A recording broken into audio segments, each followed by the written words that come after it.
James for three. Alonso's attack.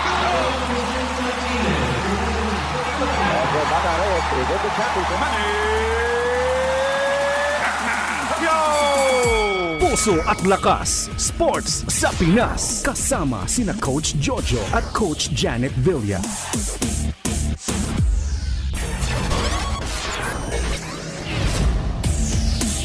Isang mapagpalang Sabado sa inyo mga teammates. Ito po si Coach Jojo Villa ng Fellowship of Christian Athletes at ito ang programang Puso at Lakas Sports sa Pinas sa 702 DZAS FEBC Radio TV.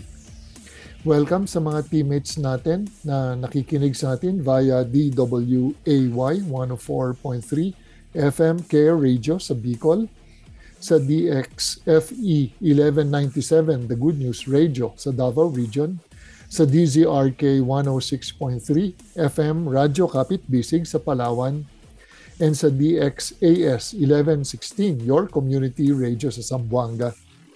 Tayo rin po ay napapakinggan via online streaming sa Facebook page natin sa Puso at Lakas Sports sa Pinas, sa FEBC 702 DZAS o kaya sa febc.ph. Batiin ko lang po mga teammates natin na madalas makinig sa atin. Si Ben and Maricar Loriaga, si Coach R.S. Payade, Julita Adamos, Jennifer Satingin, Elizabeth Paraiso, Nora Cancela, Faustina Habla, Coach Glendino Gopez, Jocelyn Panagiton, Joy Ramos, Lay Dang, si Dr. Abby Gordon, si Aaron Ray Gacho, Amor Lopez, si Jonart Bugay, Miriam De La Cruz, Erwin Lorenzo, M. Salvador, Aris Pebenito, at si Maribel Enriquez. Alam niyo ba mga kaagapay, ang ating trivia ngayon regarding yung The Smart Araneta Coliseum, known as the Big Dome. Ito ay isang malaking indoor multipurpose sports arena that is part of the Araneta City in the area of Quezon City. It is one of the largest indoor arenas in Asia.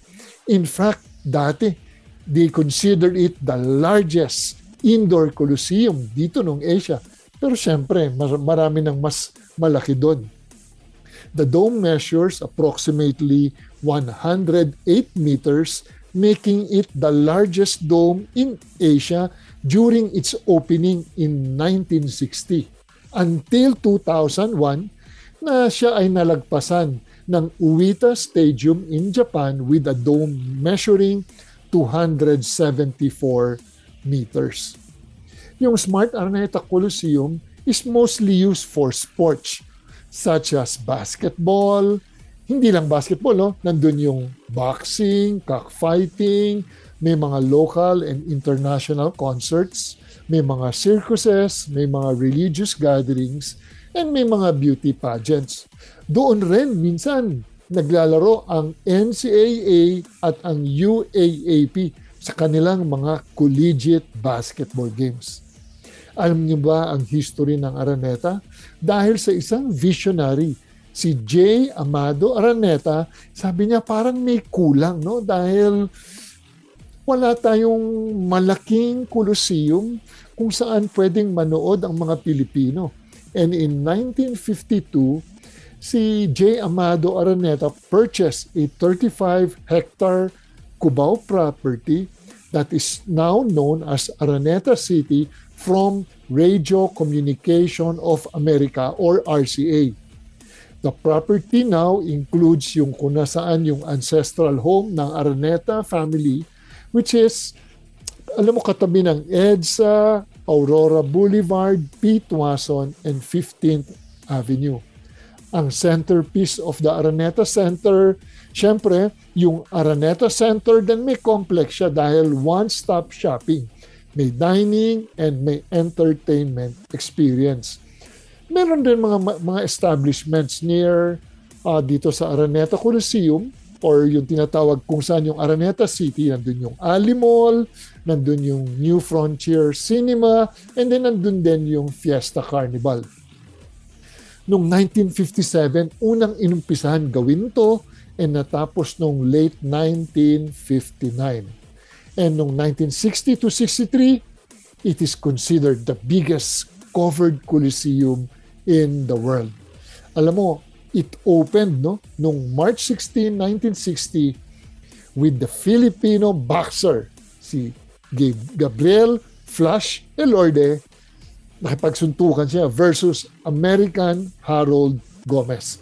More than 33,000 spectators watched the contest and ang general admission was only 80 centavos and yung magandang section was already 5 pesos during that time. Malaking halaga na yun, no? And ang pinakasikat, isa sa pinakamasikat or sa akin pinakasikat na nangyaring event doon is yung Thrilla in Manila. Si Muhammad Ali and si Joe Frazier na talagang doon sila, talagang slugging contest, no? Tuloy-tuloy. And syempre ngayon, doon naglalaro ang World Cup 2023, no? Kung saan maraming teams, 16 teams scattered all over Asia. And doon naglaro ngayon ang Philippine team at saka nandun rin ang Team USA. Mga kapatid, sa pagbabalik ng ating show, our guest would talk about a sport hindi kasing sikat ng basketball, but it is a different sport and pwede tayong mag-excel doon sa pagbabalik ng Puso at Lakas. Time out muna kapatid! Magbabalik ang Puso at Lakas, Sports sa Pinas. Kapag tinawag ka ng pagmamahal, sumagot ka agad. Panatag, marangal. Naririto ako at handang maglingkod. Sundin mo ang sariling puso't kalooban, hindi ang bulong, bighani at tukso na mga wikang banyaga sa iyo. Matitiis mo ba ang patalim ng balakyot? Magtitiis pa ba sa gisik ng maiksing kumot? Mahihimbing ka bang alipin ng takot? Ang pag-ibig mo ay walang kapantay, kundi ang pag-ibig din ng minamahal. Huwag mo siyang bayaang maghintay. Gumising ka, manindigan. Bawat patak ng luha niya'y isang dagat. Bawat ngiti ng tagumpay niya'y watawat. Kapag tinawag ka ng pagmamahal, sumagot ka agad. Matatag marangal. Walang bakit. Sana maglingkod. Ito ay hango mula sa tulang Mamamayan ni Rio Alma. Paalaalang hatid ng inyong 702 DZAS, FEBC Radio TV, Agapay ng Sambayanan. Ito ang 702 DZAS. 702 DZAS. Agapay ng Sambayanan. Napapakinggan sa buong mundo sa FEBC.ph sa pamamagitan ng Microsoft Media Server Technologies at ng Bitstop Computers. Pusong Kampiyon, siya na nga, luha at galak. Mga sikreto ng marubdob na ensayo at pagtatagumpay sa larangan ng sports. Pusong Kampiyon. Magandang hapon, Pilipinas. Mga kagapay, our teammate and our guest today will talk about another sport. Hindi lang panay basketball, but this is a sport na pwedeng mag-excel ang mga Pilipino, no? And let's all welcome, I call him coach kasi naging assistant coach siya ng University of Makati Sepak Takraw, and he is now a player for the sport lacrosse. Let's all welcome James Tanyare. Hi, James. Hello. Hello, Coach. Coach Cha. James, paano ka ba na-involve dito sa sport na lacrosse? Oh, well, yeah. Yun na yung last year ko as a Sepak Takraw athlete sa University of Makati 2015. And then, one of the players of the national teams ng lacrosse, which is Maru Legaspi, introduced the sport sa university. And I'm part of those guys na naturuan, pioneer students na introduce of the sport. And then doon na nag-umpisa yung pagkahilig sa bagong sport since wala talaga kaming idea totally if paano laruin or first time lang namin makita yung gear ng sports. So it was really an exciting time to me as a graduating student to learn that sport. It's really, inisip ko na lang na pwede pa to pang recreation para pag graduate ko, meron akong lalaring iba, hindi lang yung sepak or yung most common sports dito sa atin. So binanggit mo, hindi lang pang recreation, but you were involved, no? Dito sa national team that competed, I think 2 months ago or 3 Yes. months ago natuloy kayo sa USA, and then nagkaroon ng Philippines lacrosse team na pumunta sa San Diego, California to compete. But before that, ano ba tong game na tinatawag nilang lacrosse? Lacrosse in a nutshell is like a soccer. Meron tayong field, meron tayong goal, meron tayong players, 10 players each side.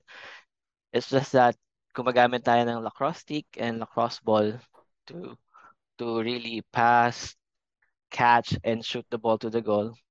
Same like soccer, meron lang tayong ginagamit na lacrosse stick. So, para siyang soccer, except na meron kayong stick. Itong Yes. stick na ito may net, no? Tama, no? Yeah, meron siyang mesh. Ito, meron ako. Katabi ko siya ngayon. Yeah. Mhm.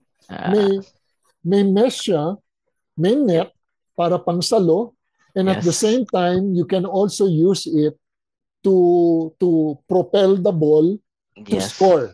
Tama, no? Correct. Ilan ba per team? Sa isang team, how many players? Per team each side is 10 sa loob ng field, and isa doon is yung goalie. So 9. So 3 attackers, 3 midfielders, 3 defenders, and isang goalie. So 10. But the whole team can consist of 23. Yung the rest ng 10 is for substitute kasi sa fast-paced game, sobrang nakakahinga. So kailangan talagang marami kang kasab sa laro. So 10 players, isang goalkeeper, and then 9 players, either they are umo-opensa o dumedepensa, no? Dumedepensa, correct. Gaano kalaki naman yung field, yung dimensions? Field is just as wait lang coach, medyo na ako doon. Kasi laki ba ng ng soccer field? Kasi laki ng basketball, para lang yung mga nakikinig sa atin malaman nila na kung gaano kalayo yung tinatakbuhan. Yeah, there's variations kasi ng sport. There's different kinds ng sporting event within lacrosse. So the field lacrosse, it's just the same size of a soccer. Medyo maikli lang kasi yung goalie medyo nandun lang sa bago mag-goalkeeper ng soccer. And then meron din tayong sixes lacrosse. It's more smaller than the soccer field.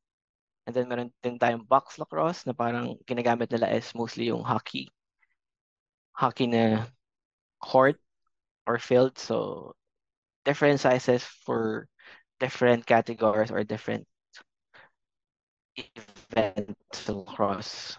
Pero mostly field lacrosse ang nilalaro natin sa Philippines. So yung field lacrosse, ito yung malaking field kasi laki ng soccer field. And then katakot-takot na takbuhan. But James, no, before you played this sport, you played sepak takraw, no? So iba rin siya, pero iba in the sense na wala naman siyang lacrosse stick, and ang ginagamit mo ay paa lang, no? Bawal gumamit yata ng kamay sa sepak takraw unless na ikaw yung magse-surf, di ba? Before you start the game, may nagse-surf. Now, when you were an athlete, no? Gaano kahirap bilang isang atleta, varsity player ng sepak takraw ng University of Makati? Well, it's a lifetime of opportunity for me kasi it made a way na makapag-aral ako na all expense ng university. So, mahirap siya in a sense na syempre career-wise, syempre naglalaro ka ng sport and also at the same time nag-aaral ka ng kursong gusto mong i-pursue. So, it's a battle between will I pursue after college, will I pursue the sport or will I pursue this um, uh, etong course na pinag-aaralan ko, which also a blessing kasi meron ng option. It's either go to the corporate world or go to the sporting world. So mahirap in a sense na yung decisions mo will really matter at that time, playing and coaching at the same time. Ano ba yung course mo nung college? Course ko is Bachelor of Science and Computer Science. I'm Bachelor of Science and Computer Science, yeah, ComSci. So, pinagsabay mo playing the sport and uh, kurso. Tingin ko, kasi Yeah. ako hindi ako magaling sa math no?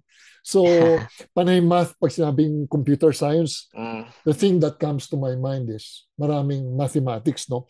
And how were you able to balance this? Na playing sepak takraw and then studying computer science? Well, mahirap talaga siya pagsabayan, lalo na if yung time ng pasok is babangga sa time ng training. So, kailangan mo talagang kausapin ang coach kasi, well, sa team namin, we're blessed na si Coach Manny Dayawan, he prioritized yung academics before yung training. But syempre, nandun pa rin yung tension na mahalaga makapunta sa training. Pero if ever na may pasok ka and then tatama sa training, may excuse naman, but you need to really step up, do your work individually pag na-miss mo yung team training. So, yeah, and then sa first, mahirap per first year, second year, but really as it goes along, medyo na nakakapag-adjust na eh. So, and then nakikilala mo na yung team, nakakausap mo na sila, and mostly the coach na intindihan niya na mas mahalaga yung academics kaysa dun sa sport na nilalaro namin. But importantly, kailangan rin namin magbigay ng results since we are playing for the university. Gusto ko yung sinabi ng coach mo, no? I think ang coach mo nun is si Coach Manny Dayawan. And binanggit mo nga na importante sa kanya is academics before the sport. Kaya nga the word, yung student athlete, nauuna muna yung word na student, no? Student, before athlete. No? And kung bumagsak ka sa iyong pag-aaral, eventually you might be kicked out, no? Lalong hindi ka makakalaro. And how did it make you a better person na kailangan mong i-juggle to pareho? Well, syempre, yung matututunan mo on both fields, academics and sports, will really affect your life. Me, it's really an evident na my character has changed kasi kailangan mo ng discipline sa time mo when it comes to studies, and then kailangan mo ng discipline when it comes to your training. So physically exhausting talaga yung training, and then pupunta sa klase ng kailangan mo rin mag-prepare. So both field kailangan mo mag-prepare and to be disciplined and really to be motivated dun sa goal na inaasam namin as a student, makatapos and also makalaro ng sport na gusto namin. James, ang binanggit mo na isang character is discipline, no? Yeah. Can you name 2 other character traits na kailangan ng isang atleta for him or her to succeed, no? Being a student athlete. Another thing is, as a student athlete, natutunan ko is you need to be coachable. Even dumating yung time na parang tingin mo sa sarili mo, mas magaling ka pa sa coach or mas may nakakontribute ka, but really you need to be in an attitude of humility na you need to accept your mentors, your coach, kung ano yung sinasabi nila, really to improve for yourself. Kung meron ka mang mas alam na idea or thoughts na mas tingin mo makabuti, it's okay to communicate to them. And another thing is to be committed. Kasi it motivates you to really propel every day na gawin to kahit nakakapagod or exhausted ka na. And then it's really an everyday repeat ng ginagawa eh. So aral, laro, aral, laro, aral, laro. So yeah. Binanggit mo, no? Coachability. Yeah. Marami ka bang mga teammates sa tingin mo na naging problema because they were not coachable? Oh, yeah. Going back, it was a mixture of kids from different provinces. So, mga kasama ko before sa Sepak Takraw team is mga players from palarong pambansa from different. So, they have this confidence na they they are really there to prove something na meron silang sinabi kaya sila napili sa team, and ako na ako na huminto ng pag-aaral then bumalik and nasama sa team is really wow, really it's an environment of really an ego for those men kasi syempre pagalingan, syempre kailangan mong pakita kung 'di ba i-represent kung saan ka nanggaling. And also, ayun, merong times na merong iba na hindi sumusunod. Well, sa simula, since it's during our first year na sabay-sabay kami. Yeah, merong times, but eventually as we progress and move on, I think nako-correct naman siya. Thanks to our coach na really or pounding us how important is to listen. Okay, so being coachable also tingin ko equates to being humble, no? Humble to listen and humble to know that there are things that you do not know. Kaya nga may coach ka, no? Yeah. And ano ang tingin mo dun sa mga naging teammates mo na medyo may character problem, no? Dahil mataas ang ego and ano yung mga nangyari sa kanila? Ano yung naging problema sa kanila individually and then problema sa team? Okay, individually, sa akin nakikita ko siguro is yung homesickness since these are boys coming from those provinces na kailangan mo talagang bimaya para nagdo-dorm, mga teammates ko na nagdo-dorm, so it's more of really not on their comfort zones. Kaya siguro nakaka-affect on the way they decide, the way they think. And well, malaking epekto talaga if someone is not aligned with our team mindset kasi, 'di ba? Sa team kailangan ng unity, and if yung isa or dalawa is hindi united with the goal that we have, then the results will really not be kung ano yung gusto namin mangyari. And it happened one time because we were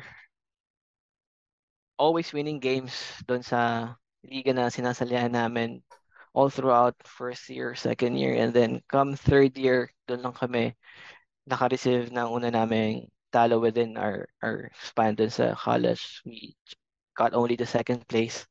So, and then fourth year is gold ulit. So, that 4 years, it says a lot because we should have been gold all throughout, but the one on our third year is not. So, yeah, somehow it affects us. How humbling was it na kayo ay nag-silver? Oh, yeah. It's a realization na lahat kami umiyak kasi masyado kami naging overconfident, diba? Hindi kami nakinig or hindi namin bumalik yung mga days na hindi namin ginawa yung umabsent kami sa training, mga ganong bagay. So, yung redemption namin after that year was really fulfilling because we got back dun sa position na ini-aim namin every year. So, to which really to be at the gold medal position. So, alam mo, James, binanggit mo, no, na siguro nag-relax yeah. or overconfident, and then second, nag-relax in the sense na yung mindset is, since we've been champions before, maybe just showing up equivalent na magta-champion ulit kami. So nakatikim kayo ng talo. When I say talo, hindi nyo nakuha yung gold. But there is redemption in it, no? Because the following year, you won the championship. Another thing na binanggit mo is committed.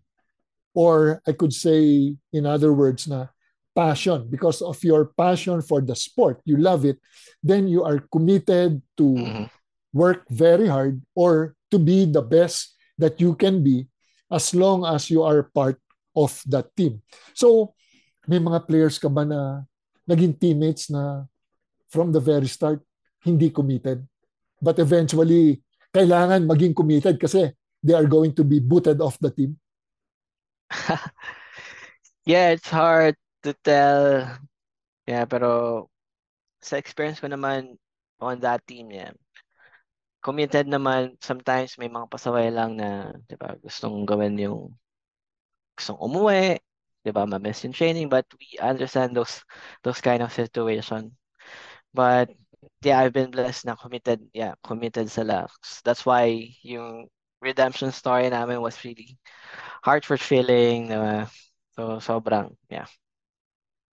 So, yung greatest heartbreak nyo pala is being humbled, no? Dahil, True. so, hindi ba na-expect ng team yun na pwede kayong matalo? Ang tingin nyo ba nun indestructible kayo, na wala kayong dent sa inyong armor na tutuloy-tuloy kayo, tatagos? Then not knowing that maybe this team na nakalaban nyo has prepared well and ang mindset nila was to really get the top position. Yeah, it was really a place of complacency for us during that year. And syempre yung pressure during the game. So yung momentum napunta lang talaga sa kalaban. Although we know we can win that match, pero the momentum itself, yeah, napunta sa kabila. So it's really a heartbroken feeling for us, but really masaya din kami because yung mga nakalaban namin, syempre kami rin yung nakikita every year. So we're still happy for them, but yeah, we're still sad na natalo kami. But yun nga, it's a game. Someone will win, someone will lose. So hindi namin siya na-accept kaagad, pero along the way, kailangan namin tanggapin kasi ayaw namin mag-dwell dun sa, diba, sad thing na nangyari sa amin. So how did the team move forward the following year? Ano yung mga ginawa nyo? Sobra yung team naging more motivated. Really, yung mga relax days before was changed by really yung mga hard work na, and then during my last year, nilagdagan pa kami ng new recruit. So medyo reinforcement to really be a solid team. So doon talaga kami nag-focus really to every day is a challenge day, kahit mahirap physically and emotionally, kailangan natin gawin yung sinasabi ni coach, kailangan natin train to really ibalik kung ano yung nawala sa atin for that year. So James, pumasok sa mind ko, no, habang nagsasalita ako, when you were playing that game, that nagkaroon ng momentum shift, no, if you did not work hard for it, no, during sa practice, syempre, kahit sabihin mong prepared ka, pero iba talaga yung, may kasabihan na mas mabuti na yung over-prepared, no, kesa sa eksakto lang, no, and eventually, because of that defeat, it motivated you guys.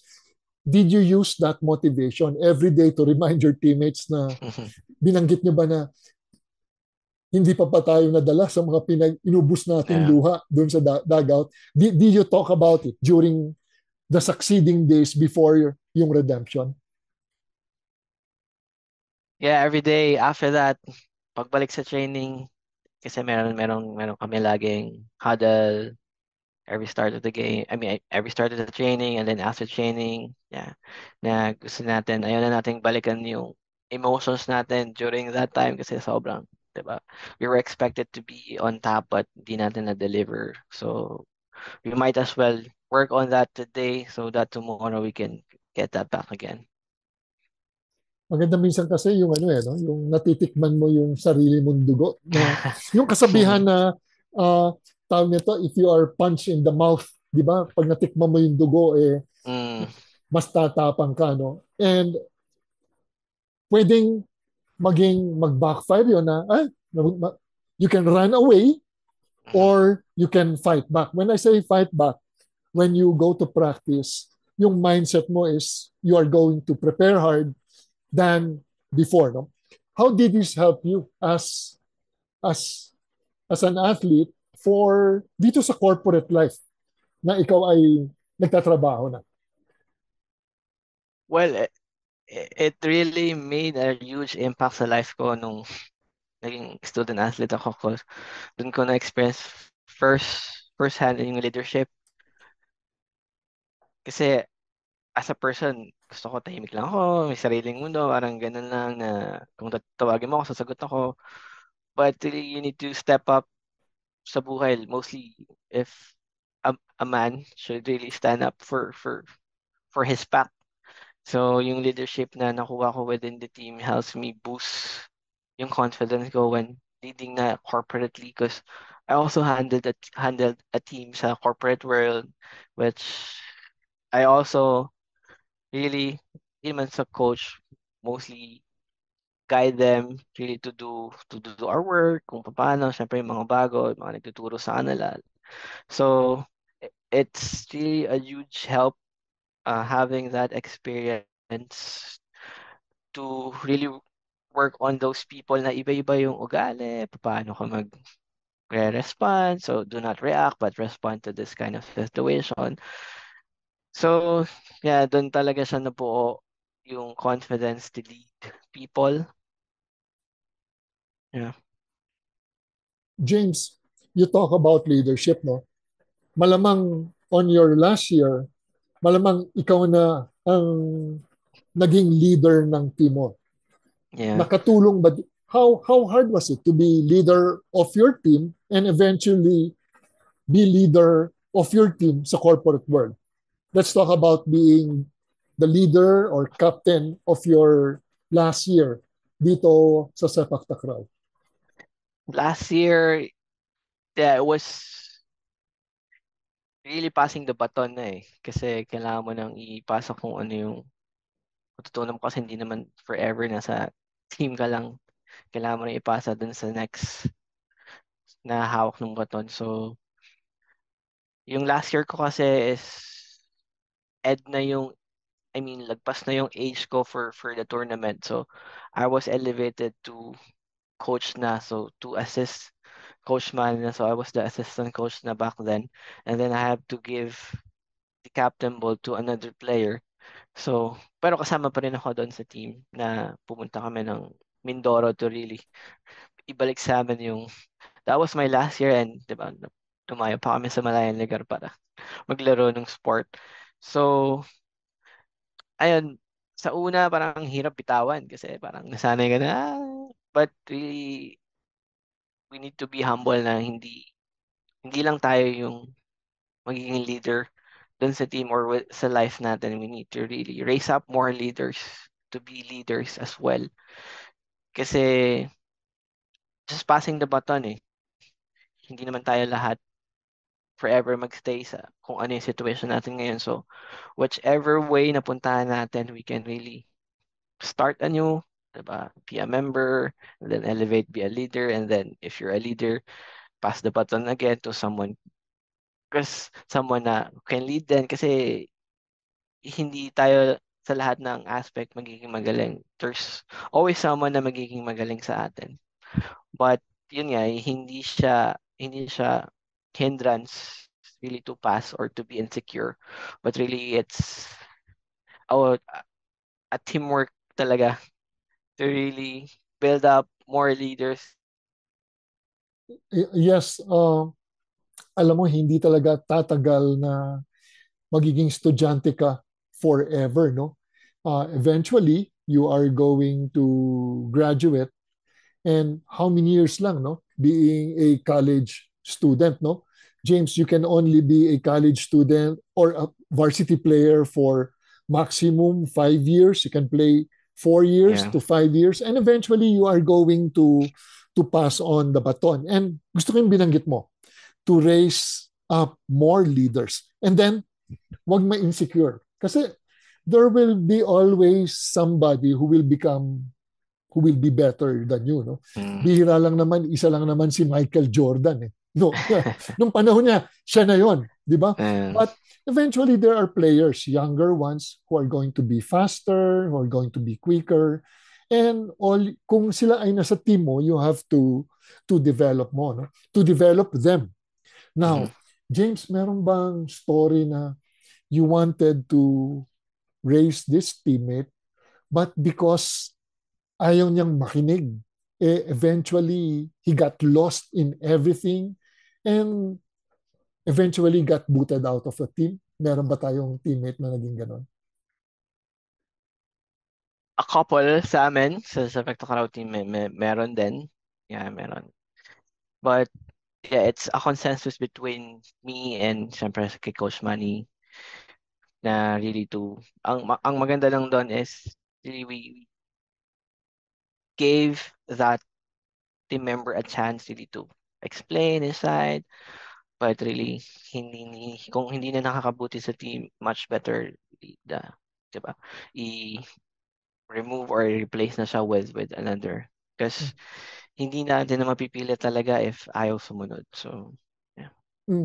So talking about that, no, na talagang kailangan ilipat ng team kung may tatanggap sa kanyang team, ano yung mga ayaw mo being an assistant coach, no? Ano yung mga katangian na ayaw mo sa isang player? You can name up to 3. Yeah, number 1 talaga sa amin before is yung punctuality. So during my captain ball years, yun yung number 1 rule namin, na punctuality is respect to others people time. So if na-late ka, ibig sabihin hindi mo nire-respect yung time ng mga nauna sa'yo. So if you come on time, you're already late. So, diba, dapat if nag-set tayo ng 3 p.m., before 3 p.m., nandun ka na, ready ka na to start the training and really do your thing. And then, number 2 is yung committed. Siyempre, kailangan committed ka sa ginagawa mo. So, during our time, we're part of the team to really give results, to really get that podium finish, to deliver for our university. So, committed not only sa sport but also sa academics namin, kasi hindi ka rin naman makasali sa team if meron kang bagsak.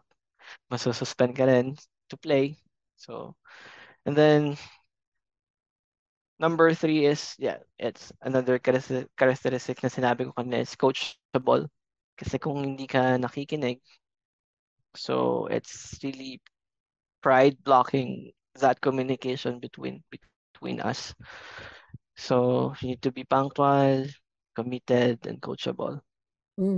Sa akin, ang yung being committed, no, kasama dito yung ano, no, hindi, committed, and then yung coachability, no, coachable, no.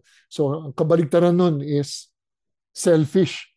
Marami ka bang naging teammates na, or meron ka mga teammates talaga na selfish from the very start, but alam mo, kailangan silang ayusin, and then eventually one direction na kayo? Yeah, at first, during our first year, sobrang iba-iba pa kasi hindi pa magkakilala.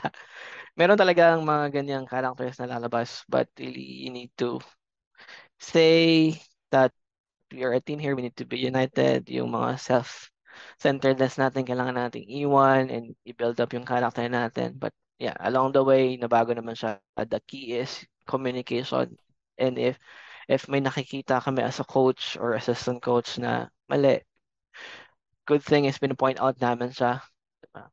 Kinakausap namin yung set aside yung player and tell him na kung ano yung ginagawa niya. Baka kasi minsan culturally, kala niya tama.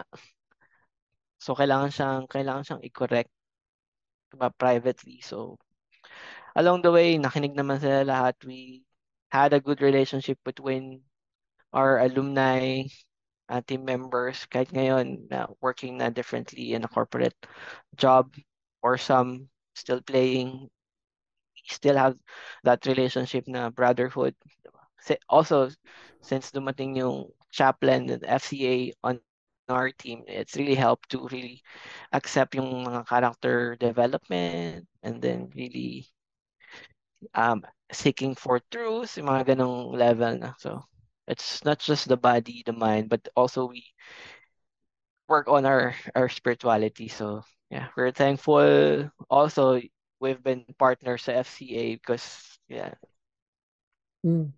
if it's only us, it's hard kasi culturally sobrang bombarded ng mga bata eh. So malaking tulong yung may nag-speak sa kanilang life. Mm. Yes, kasi ano naman tayo eh, ang tao naman, body, physical aspect, mind, di ba? Yung mental aspect, and then spirit, di ba? May spirito tayo, the heart, di ba? Importante dito is not only coaching the body, the mind, but also coaching the heart. Pero may binanggit ka na nagustuhan ko, yung culturally. I think as coaches, no, you were sensitive to see na isang galing tong taon to, baka sa kanila nga kasanayan, walang sa kanila acceptable, pero pagdating dito sa Metro Manila, iba, hindi siya acceptable, no? Ano yung nakita mong gano'n na tingin mo kultura pala na dala-dala nila, na akala nila, hindi naman nila akala na mali o tama, but because na kinagisnan. Ano nakita mong isang ganon, James? One thing that na-retain sa akin is mostly sa relationship kasi puro lalaki to eh, tapos mga athletes, so maraming, diba, maraming mga lumalapit na mga classmates or kasama sa university. So yung paghanap nila ng joy dun sa mga tao. So some of us has led into, I could say, fornication, mga ganon. So kasi nga isip nila, since ganon yung kanila na muna hindi mo na nagpakasal, tapos may nangyari na. So ayun yung first thought na naisip ko, na first thing in mind na naisip ko, na culturally isip nila okay lang if gawin na nila yung ganong bagay. Pero yun nga, ngayon they're seeing it na hindi pala. So yeah, we gave them the talks that they need, but really it's their decision. So it's just sad na nangyari siya, pero yun nga, it's really will na rin ng Lord na matuto sila within that situation. So So James, no, i-verbalize ko lang yung binanggit mo, no? No, yung mga teammates mo, they find maybe love or feeling accepted within a group, no? Pag being atleta and pag athlete, usually mas marami kang kaibigan, no? Because mas kilala ka sa campus. And another thing is, siguro hindi sila nag-guide ng husto, and they think because maybe everybody is doing this, no? Yeah. Especially yung cellphone, ang number one na kalaban dyan, cellphone, di ba? And yung cellphone, may internet, and if everybody is using it the wrong way, for example, going into pornography, nakita naman nila mga classmates nila na lahat naman tumitingin na doon. So, akala nila, wow, this is the in thing. But, mali yun kasi you are looking for mabilis na gratification sa panandalian, and eventually, because yung mind nila nabubuo sa mali, they make decisions na having relationships with thinking na mas mabubuo ako pag meron akong girlfriend. Tama ba, James? True. Yeah, correct. Finding the void in someone that is temporal. Yeah. Yeah, temporary, tapos walang saysay, no? Hindi siya yung profound na magbibigay talaga sa'yo ng joy. Maybe sandali ang happiness. And from being an assistant coach, you are now with the Philippine lacrosse team. Yeah. Wow. International level na to, or national level. Gaano kahirap being part of the Philippine team that represents lacrosse, no? Well, ang mahirap na side is yung logistics kasi international na lahat ng game. So, you need to support yung paglaro mo kasi hindi pa kami supported by the sporting committee dito sa Philippines. So, it's just so happen na merong organization sa US that is supporting us. So, somehow, nakakapag-represent kami even those required na medyo mataas yung mga registration fee dun sa mga tournament na yon. And also learning a new sport, it's napakahirap. Kailangan mo siyang gawin repetitively. You need to be consistent. You need to be yung endurance mo kasi it's really a fast-paced game. And yung mga skills na kailangan, it's really not an overnight thing. So yeah, but it helps kasi merong mga tao na tumutulong. Yeah, merong mga donate ng gears for us to use and to really share sa mga hindi pa nakakaalam. How many hours do you need to practice, no? For you, itong team nyo, when you practice dahil lalaban kayo sa international, tapos kalaban yung mga ibang bansa. Siyempre, Yeah. hindi naman kayo magpa-practice na petik-petik kasi ayaw Yeah. naman yung pagtawanan kayo na maging kulelat kayo. Gaano kahirap and gaano katagal ang ensayo? Yeah, yung team kasi is a mixture of Filipino Americans born and raised sa USA. And then masyado silang what's the word? Binigyan nila ng chance yung mga locals to participate with them. So kami yon na napipili every time na may international event. So from those Philams players, they used to play back when they were high school or elementary hanggang college. But us dito sa Philippines, kami yung mga naglalaro lang, hindi naman talaga yung everyday. But our club has a schedule every Sunday. So fortunately, meron kaming playtime pa rin to really have the feel ng court, feel ng field, and then makapag-pass with someone else. And most of the time, training namin is individual to really get strong, yung palakasan ng endurance and the stamina to really go longevity during sa game kasi it's really a tiring game na kapag andito lang yung endurance mo, hindi ka tatagal hanggang fourth quarter. So, yeah. Kamusta naman ang inyong showing nung naglaro kayo sa San Diego? San Diego, meron kasi tayong dalawang team. The main team, sila yung lumaban sa World Cup.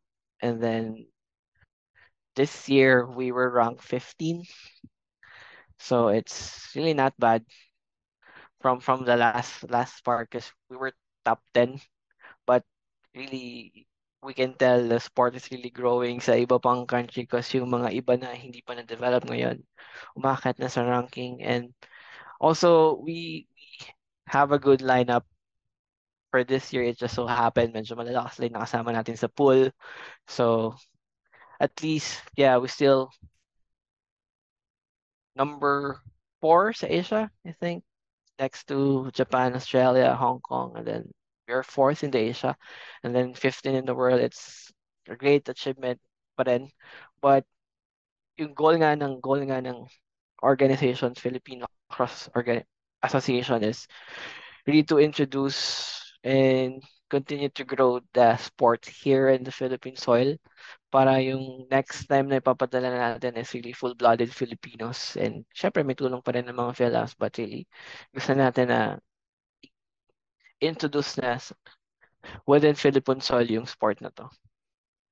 Nakatulong ba ang being a sepak takraw athlete, no? Yung pag-develop sa tawag na to sa iyong katawan for you to play that sport? Yeah, most part of my sepak takraw training help kasi andun na yung imprint being athletic, being versatile. So, nagkaroon lang ng stick yung paglaro ng lacrosse. So, it's really not an overnight thing, but pag paulit-ulit na ginagawa, yun, matututunan. And it it shows evidently kasi I was selected dun sa national team. So, it's an honor to represent yung country mo sa sport na although hindi ko alam sa umpisa pero ngayon part na siya ng buhay ko. Gusto ko yun. Part na siya ng buhay mo dahil forever mong nasa isip yun, no, na you were part of Yeah. the Philippine team, lacrosse, tapos played in the US. Hindi ka ba na-overwhelm na you are representing the Philippines tapos together kasama mo yung mga Filipino-Americans? Well, sa una, it's really doubtful. I think that's kasi kasama ba talaga ako dito? Napili pa talaga ako, but diba? Because iba yung level internationally when you play lacrosse. Kasi since maliit pa lang sila, naglalaro sila, and then when they have the opportunity to represent the country, talagang nagbibigay sila ng oras. I mean, the resources, the money, the logistics na binibigay nila, and also the support for us. Sobrang makikita mo how passionate they are sa sport, willing to give anything that they can para lang matulungan yung mga locals dito sa Philippines to play and also to be in love with the sport.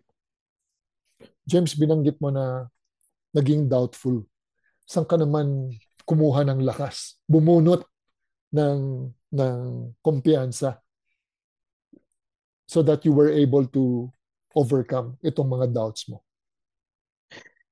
Well, it's really the Lord's confidence na nasa akin na all things happen for good because He allowed it.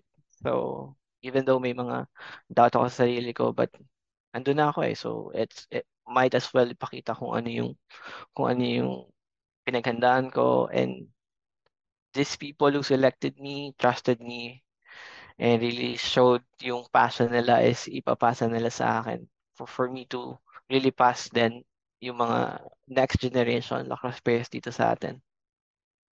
So bumunot ka ng lakas, confidence sa Panginoon. Yeah. Sino ba ang Panginoon sa'yo? Yeah, the Lord is really my best friend, is my savior. Yeah, it's everything that my life is about.